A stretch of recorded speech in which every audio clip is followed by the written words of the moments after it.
Our next speaker is Dr. Hamad Al Hameli, who's my colleague in Cleveland Clinic. He's a consultant allergist and has a vast experience in allergy.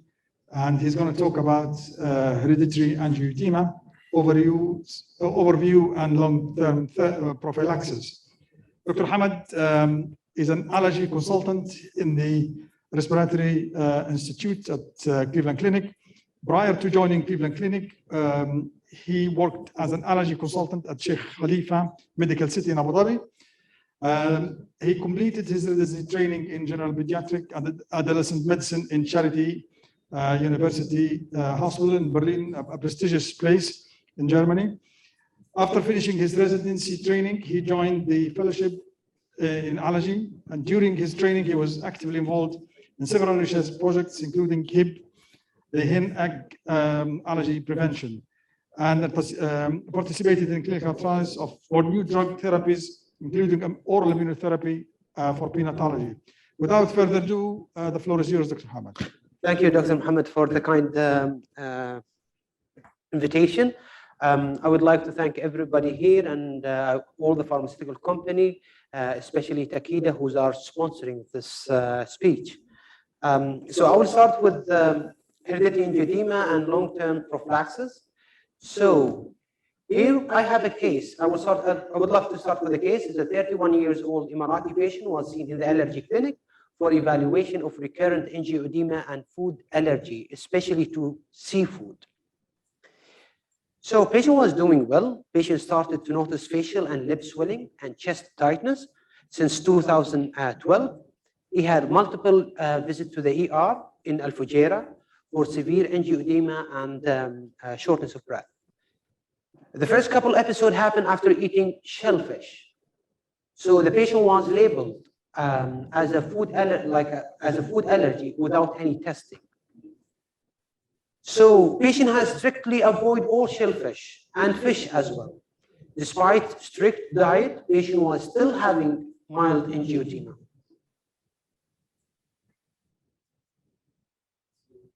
So patient reported that he was always treated with antihistamine, desiloratadine, and steroid. As per patient, he does not respond well to this therapy, and usually his symptoms resolve 3 to 4 days later. Patient was admitted 2 times in the ICU, and 1 time he was intubated due to severe angioedema and upper airway obstruction.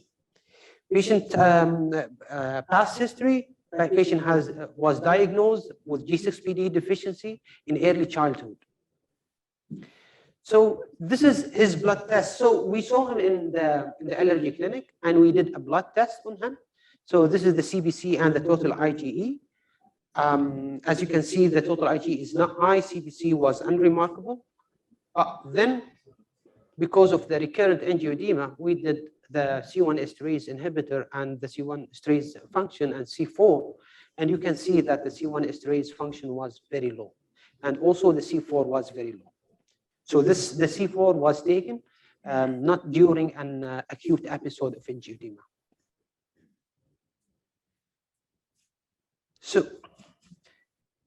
So hereditary angioedema is rare but potentially life-threatening genetic disorder.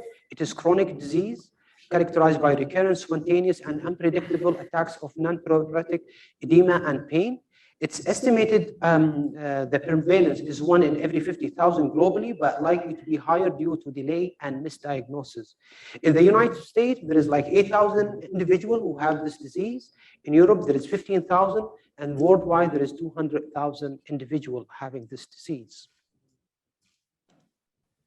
So there is three main types of hereditary angioedema. 85% of the cases is type 1, where so type 1, where you have low plasma level of C1 inhibitor protein, and type 2, where you have the normal level of C1 esterase inhibitor, and dysfunction of the C1 esterase function. And the third part, which is very rare, there is like a mutation in the factor 10.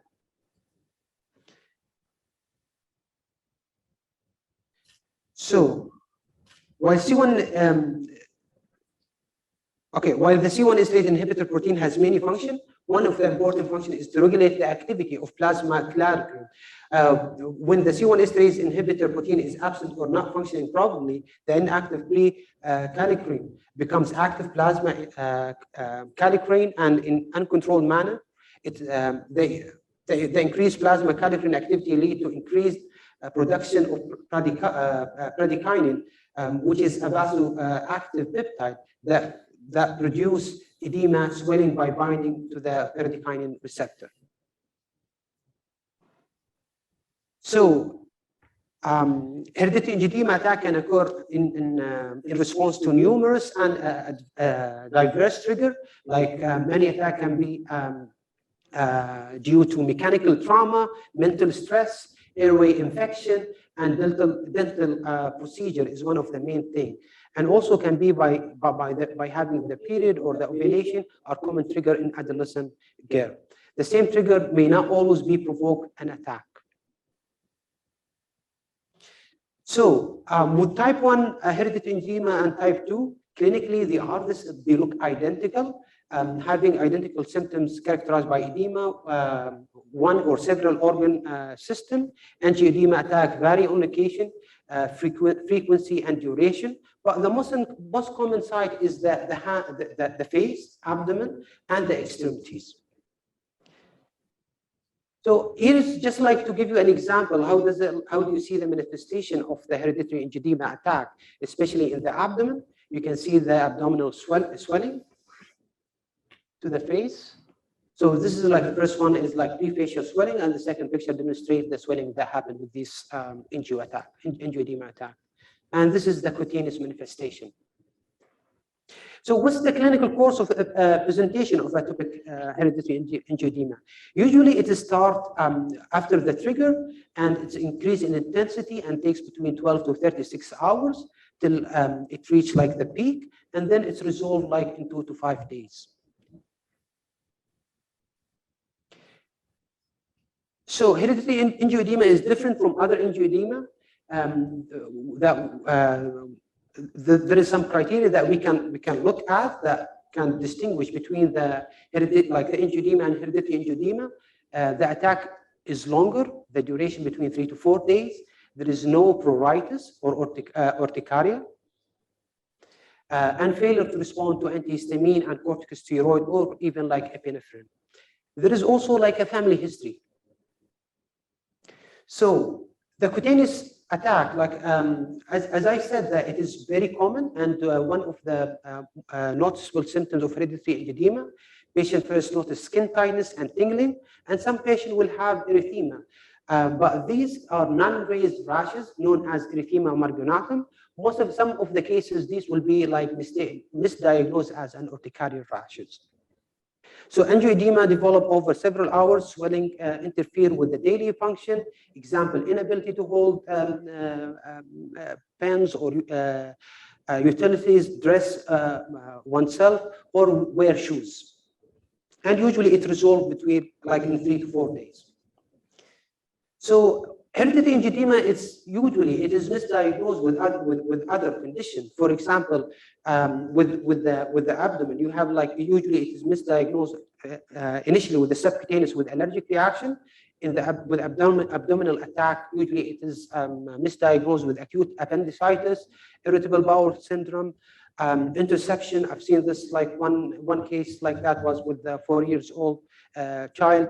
And the laryngeal symptoms can also be misdiagnosed as allergic food reaction or allergic asthma or even croup or pseudo croup.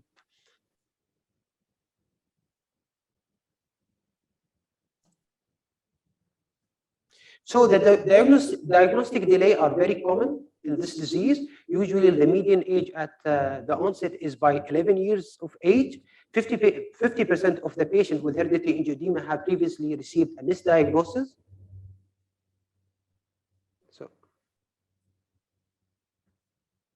Misdiagnoses are like the most common misdiagnoses are allergic angioedema, appendicitis, and the misdiagnosis can result in the delay of the diagnosis. So diagnosis in summary of hereditary angioedema type 1 and type 2. Almost patients with hereditary angioedema type 1 and type 2, they have low serum of C4, especially during the attack. A patient with hereditary angioedema type 1 will have low concentration of serum C1 esterase inhibitor. Patient with hereditary angioedema type 2 will have normal or high concentration of non-functional C1 esterase inhibitor protein. Genetic testing can be used to identify genetic mutation that affect the synthesis of, or function of C1 esterase inhibitor. So what are the guidelines for management of hereditary angioedema? When we talk about like management of hereditary angioedema, usually we talk about like on-demand therapy and short-term prophylaxis and long-term prophylaxis. It is the same for hereditary type angioedema type 1 and type 2. So here we have like 3 different bodies that like give the recommendation on on-demand therapy. So if you look at the Hereditary Angioedema Association, this is an American association. They recommend the patient must have ready access to effective on-demand medication to administrate at onset of the hereditary angioedema attack. And the FDA-approved on-demand medication is ecallantide, but you need to be sure that ecallantide should be given like in a hospital setting, not at home. Icatibant and plasma-derived C1 esterase inhibitor and recombinant C1 esterase inhibitor. What about the Canadian network guideline, which was published in 2019? They also recommend the same therapy with icatibant, effective therapy for the acute treatment attacks. Ecallantide is also the same thing. It's an effective treatment, but again, this should be only administered in a hospital setting. Shouldn't be given at home. And intravenous recombinant C1 esterase inhibitor or like C1 esterase inhibitor. And when we look at the word allergy, wow, and also the IACI, this is an old one. This is from 2018, which has been just recently updated. There is like an online version of it, but still not printed. They recommend that the attack should be treated early as possible. And we recommend that the hereditary angioedema attack are treated with C1 esterase inhibitor, ecallantide, and icatibant again. So this is regarding the on-demand therapy. What about the long-term prophylaxis? The Hereditary Angioedema Association, this is the US one from 2020, they recommend like the long-term prophylactic treatment with hereditary angioedema. C1 esterase should be include IV C1 esterase inhibitor or subcutaneous C1 esterase inhibitor or lanadelumab, which is, we usually call it Takhzyro. The Canadian network from, this is the guideline from 2019. They also recommend the same thing with plasma-derived C1 esterase inhibitor is the effective treatment for long-term prophylaxis in patients with hereditary angioedema type 1 and type 2. And lanadelumab is effective therapy for long-term prophylaxis in patients with hereditary type 1 and type 2. If you look at the 2018, the IACI, and wow, there was, like they recommend a long-term prophylaxis, but as you can see here in this guideline, there is only C1 esterase inhibitor because this was from 2018 and lanadelumab was not available at that time. This is here like the updated version that should be like it's already like you can find it online. We still don't have the printed form of it. The IACI hereditary angioedema guideline, this is the new recommendation. They recommend the use of plasma-derived C1 esterase inhibitor as the first-line long-term prophylaxis. We also recommend the use of lanadelumab as a first-line long-term prophylaxis, and they also recommend the use of pyrotralistat as a first-line long-term prophylaxis. So back to our patient. So this patient, we have started this patient because he used to have like many attacks and it was life-threatening to him. And he lived in an area where he does not have an access to medication. So we started the patient on Takhzyro, 300 milligram every 2 weeks initially for the first 6 months. And he was stable. He had zero symptoms. So we have shifted the patient on Takhzyro 300 milligram every 4 weeks, and he's been doing well. Patient has only received 1 dose of prophylactic therapy with plasma derived, which was with C1 esterase inhibitor before a dental procedure. But as I remember, like last week, he called me. He was in Al Fujairah and he needed to do a dental procedure. And I told him like he have to wait to take the C1 esterase inhibitor. He did the procedure anyway, and nothing happened to him. But we don't recommend to do this because there is no data about it. So Takhzyro is the first of its kind subcutaneous monoclonal antibody used as a long-term prophylaxis for hereditary angioedema. Takhzyro provides targeted inhibition of active plasma kallikrein, a critical regulator of bradykinin production. Bradykinin is potent vasodilator that increases the vascular permeability, resulting in swelling and pain associated with hereditary angioedema. I will skip this part so I can, because we are running out of time. So with the Takhzyro, we have here like the HELP study, which is one of the largest and the longest study that was done with hereditary angioedema for the long-term prophylaxis. Here in this study, they have recruited, let's see here. Okay, so they divided like what they did. That they did like a screening time, like screening period, where like patients were on 2 weeks washout period from long-term prophylaxis. After that, they have like a run-in period where like it was 4 weeks. Patient was required to have at least 1 attack prior to be randomized in the trial. So these were the main criteria, plus the criteria that the patient has to be above the age of 12. So as you can see, like there is a 4-arm of the study. So the first arm, the placebo, the second one, the patient were on 150 milligram every 4 weeks. 28 patients was put on this regimen.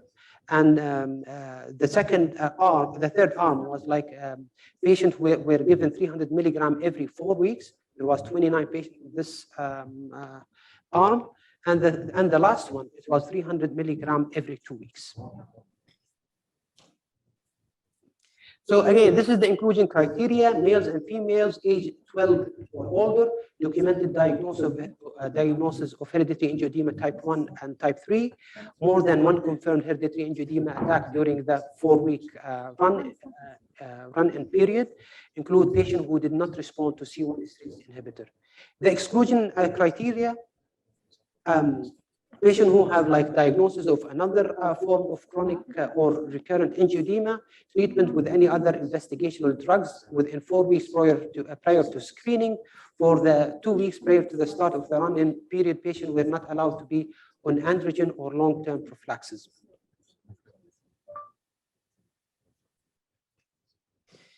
So the study has measured, it has the primary endpoint where the number of hereditary angioedema.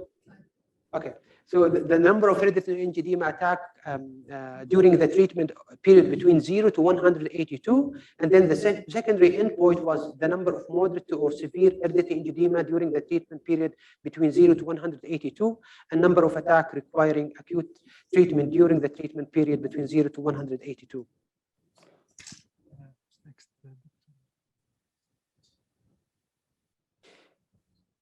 So here, like patients who were like on 300 milligram every 2 weeks on Takhzyro, the attack was reduced. If you can see here, this is from the period from 0 to 182. There was a reduction of attack by 87%.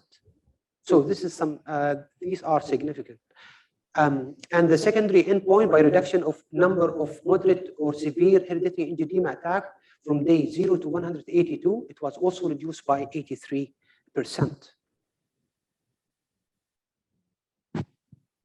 So during like the study, especially like a percentage of patients with 0 attack from day 0 to 182, there was like 44% who had 0 attack while they are on the Takhzyro.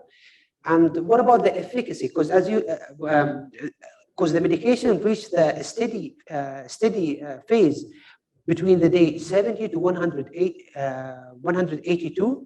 So 77% of the patient had 0 attack during the this steady state. So there was significant reduction of hereditary angioedema from first dose with 300 milligram of Takhzyro every 2 weeks. As you can see, 8 out of 10 had 0 attack. So this result are significant. So we all know that hereditary angioedema has a lot of burden, on the patient with hereditary angioedema. It affects the functioning of the patient, fatigue, mood, fear, shame, nutrition. This is the quality, the angioedema specific quality of life tool. So with the patient with the Takhzyro, all these has been improved after starting the Takhzyro. Can we wrap up, please? Okay. So it was evident from the study that patient, it reduced, patients who are on Takhzyro 300 milligram every 2 weeks, they reduced the attack, and many patients with 0 attack using a recommended dose of Takhzyro 300 milligram every 2 weeks. You can see it was the relative reduction of attacks was 87%. Relative reduction of moderate and or severe attacks was reduced by 83%. Patient who had 0 attack during the 0 to 182 was reduced by 44, and during the steady phase, which is from 70 to 182, it was reduced by 77%. Regarding side effects, all medication have adverse reaction, but the most common adverse reaction that we see is injection site reaction, hypersensitivity, dizziness, rash, maculopapular rashes, myalgia, but these are very rare, very rare. So the subcutaneous, it is a subcutaneous self-injection which can be given at home every 2 weeks. So it takes less than 1 minute to inject the medication, and be given every two weeks. And the patient can choose the site of injection, the abdomen, either the arm or either the thighs. So when you compare the Takhzyro with other medication, the C1 esterase inhibitor, we have the Takhzyro, the doses is 300 milligram every 2 weeks, and the volume is 2 ml. Where with the other medication, the C1 esterase inhibitor, patient need to take the C1 esterase inhibitor every 3 to 4 days. And some of these medication are IV, and some of them are subcutaneous, and the volume is vary from 4 to 25. The half-life is 14 days in the case of Takhzyro, but with the C1 esterase, the conventional one is between 56 to 69 hours. So manufacturing, this is non-plasma derived recombinant monoclonal antibodies. The C1 esterase inhibitor derived from human plasma. So there is so this is the main difference. Administration, this is subcutaneous. The other one is subcutaneous or intravenous. So that's it. Thank you. Thank you very much. Stay where you are, Hamad.